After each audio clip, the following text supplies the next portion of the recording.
ಅವಳು 2 ಭಾರವಾದ ಟ್ರೇಗಳನ್ನು ಎತ್ತಿಕೊಂಡಳು. ಆದರೆ ಅವು ತೂಕವಿದ್ದ ಕಾರಣ ಅವಳ ಕೈಗಳು ನಡುಗತೊಡಗಿದವು. ಅಷ್ಟರಲ್ಲಿ ಧ್ರುವ ಅಡುಗೆ ಮನೆಗೆ ಬರುವುದು ಅವಳ ಕಣ್ಣಿಗೆ ಬಿದ್ದಿತು. ಅವನನ್ನು ಕಂಡ ತಕ್ಷಣ ಅವಳ ಹೃದಯ ಜೋರಾಗಿ ಬಡಿಯತೊಡಗಿತ್ತು. ಧ್ರುವ ಕಿಚನ್ಗೆ ಬರುವುದು ಅಸಾಧ್ಯವಾದ ವಿಷಯವಾಗಿತ್ತು. ಆದರೆ ಮರುಕ್ಷಣವೇ ಅವನ ಮಾತುಗಳು ನೆನಪಾಗಿ ಅವಳು ನೋಟವನ್ನು ಬೇರೆಡೆಗೆ ತಿರುಗಿಸಿದಳು. ಅವಳು ಟ್ರೇ ಕೆಳಗಿಡಲು ಹೋದಳು.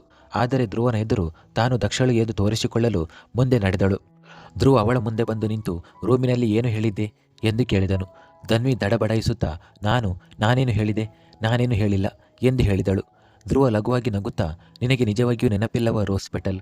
ನೀನು ಈಗ ತಾನೇ ರೂಮಿನಲ್ಲಿ ಏನು ಹೇಳಿದೆ ಎಂದು ಹೇಳಿದನು.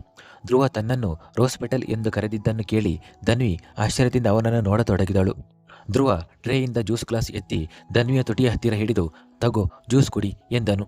ಅವಳು ನನಗೆ ಬೇಡ ಎಂದಾಗ ಅವನು ನಗುತ್ತಾ, ನಿನ್ನೆ ನನ್ನ ಕೈಯಿಂದ ನೀರು ಕುಡಿಯಲು ಹಂಬಲಿಸುತ್ತಿದ್ದೆ.